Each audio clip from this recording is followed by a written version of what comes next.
It's Benjamin Gledura versus Vidit Gujrathi at the Chess Olympiad 2024. Round number 6, India versus Hungary. Vidit gets into his meditative mode. An important game here for Vidit. Opens it with d4. His opponent is rated 2628. Is 1999 born and a talented youngster from Hungary. d5 is the move. And Vidit plays the classical c4 here. The queen's gambit, and will his opponent accept it? Well, he goes for the Slav defense with c6. And now there are many ways to play. Knight f3, knight c3.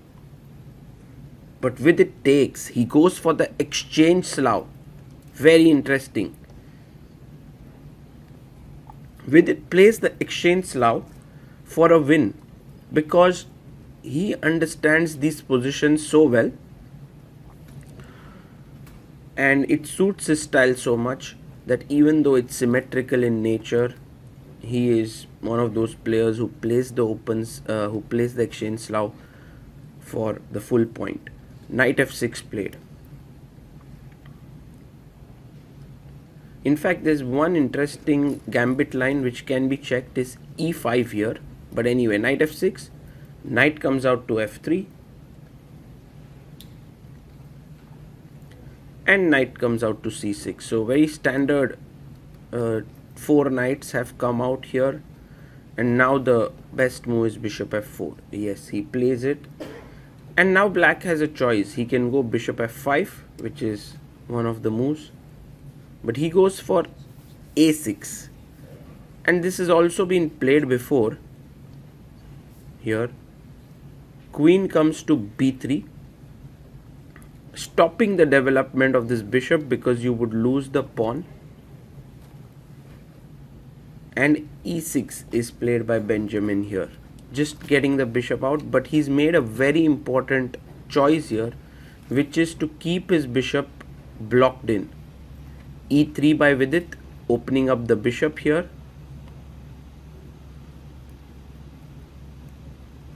And now the bishop comes out to d6, offering a trade.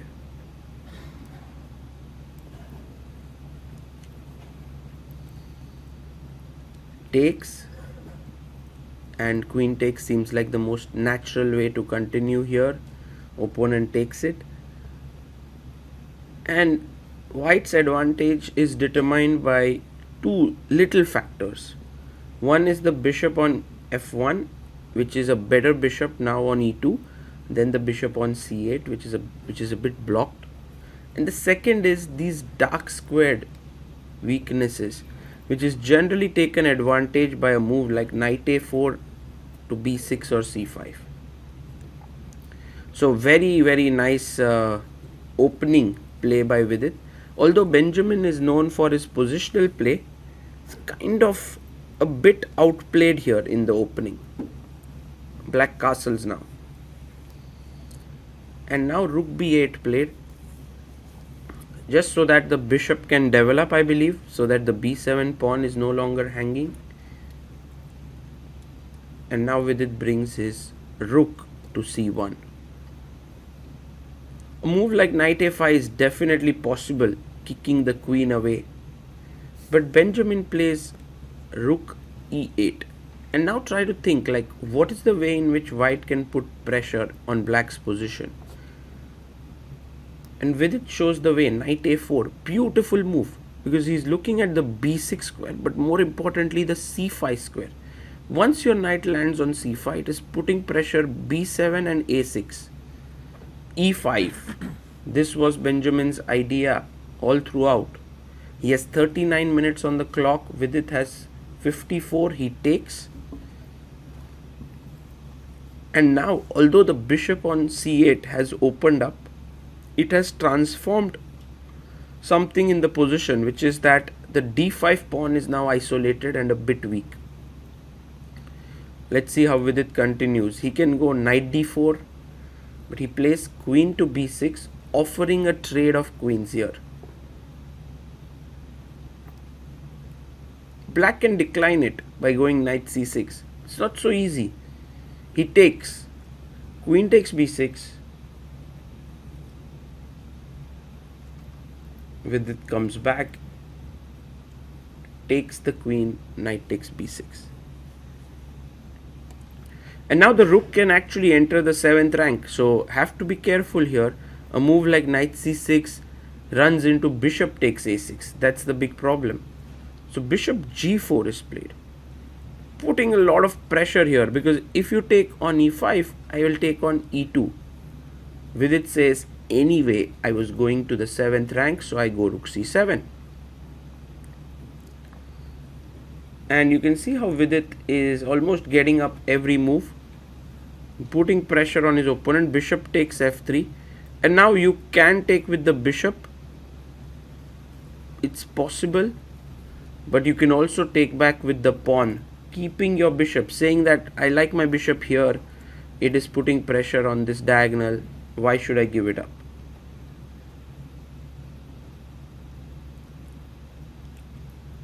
d4 played by Benjamin. Very interesting decision, because if pawn takes, he wants to go back knight c6, attack this, attack this. Nice. He plays rook d1. Vidit is like, I'm happy now, I'll take with the rook. D takes on e3. And you take back with the pawn.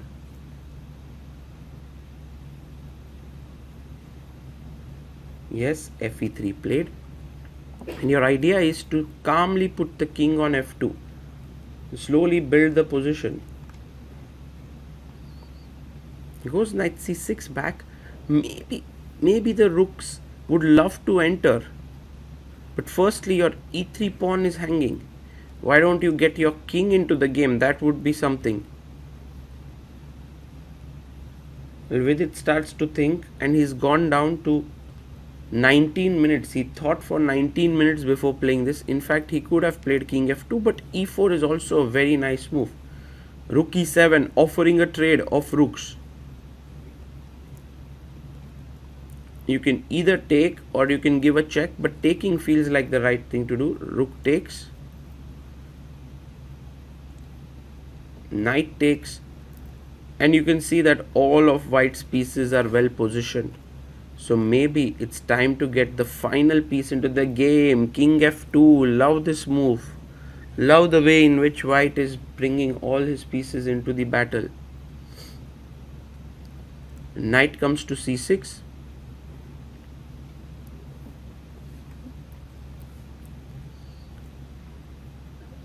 And Vidit now plays rook c1. Somewhere he's threatening bishop takes a6 now. ba, rook takes c6. The knight jumps into d4. You don't want to give up this bishop. It's a great piece. So Vidit plays bishop to c4. He's keeping the bishop in the position, putting pressure on f7. Rook d8, defending the knight. And now king comes up to e3. Step by step, white is trying to improve himself, improve his position. Goes king f8.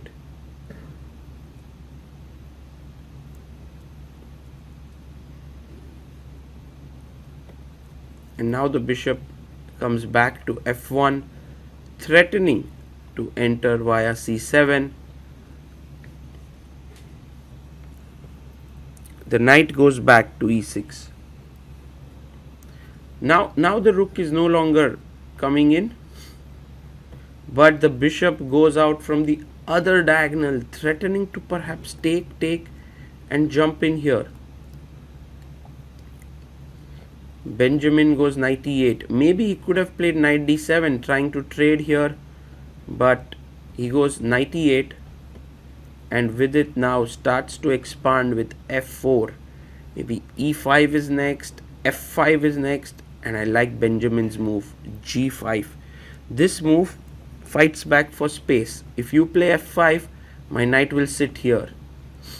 And he takes here, fg. There was also this point, if you took bishop e6, maybe I'll first give a check and then take on e6. So takes, knight takes on g5, attacking the bishop. And the big advantage now for Vidit is his bishop gets a good square here. Ooh, he goes rook c8. That's a nasty move. Because if you take, bishop takes, knight d6, attacks the bishop and the pawn. Oh, he takes it. Knight d6 on the board.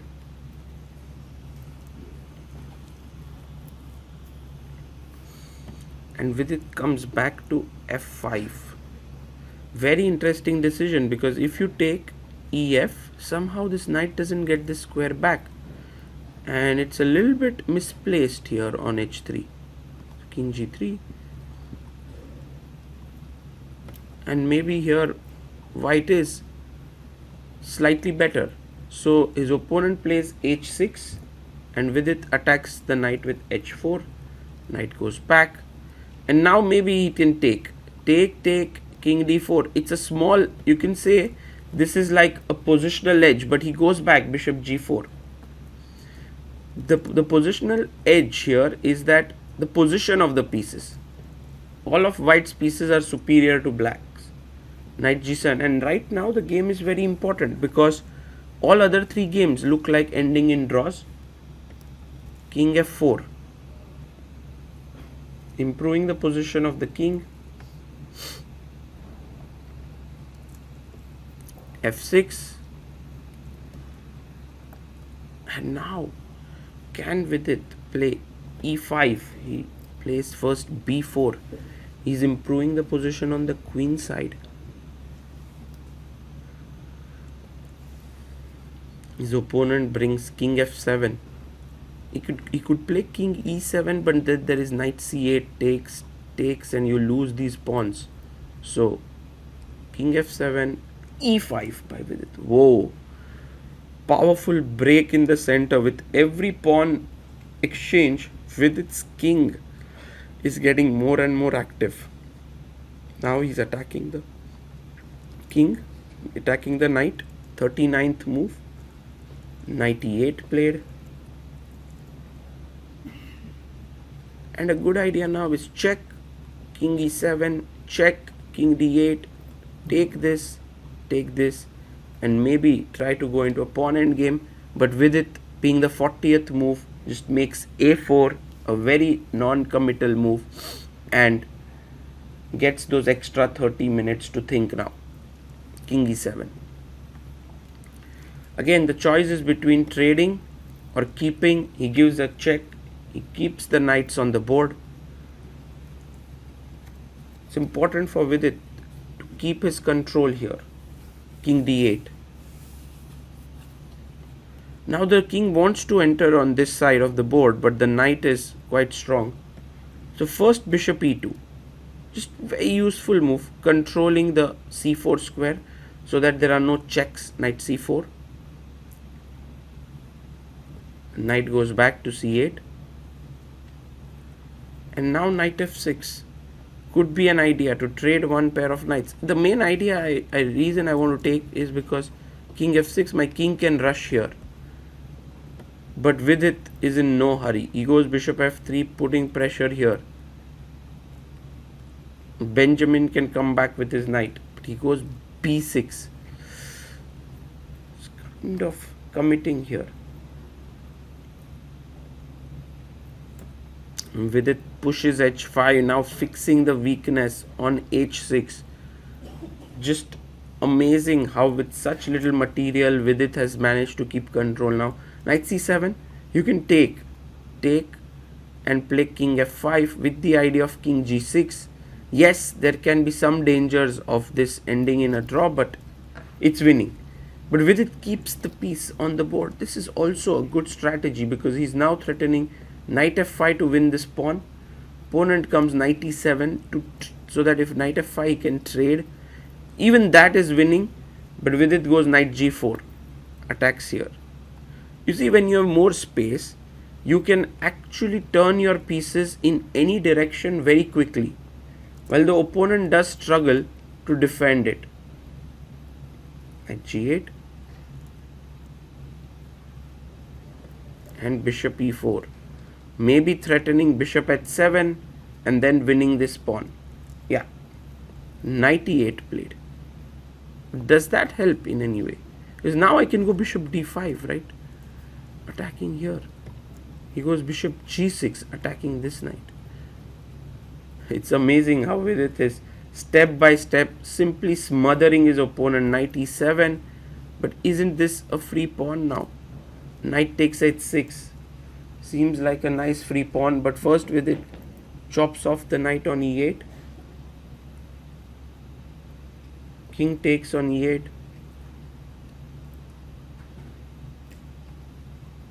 And brings his king in. He says, this is the pawn I already have. I want to actually go and win these pawns. Wow. b5. Now you can push your pawn a5. You can also take and play king c5. Take.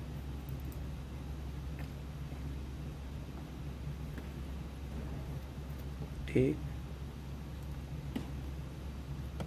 And he takes first on h6. He's coming into c5. Winning this, he will be 2 pawns up, completely dominating here. And Benjamin resigns. What a game this was by Vidit. It wouldn't be an overstatement here to say a positional crush, really an amazing positional battle by Vidit. And with his win, India beat Hungary 3-1 because Arjun also managed to win his game. And this was a very, very important victory.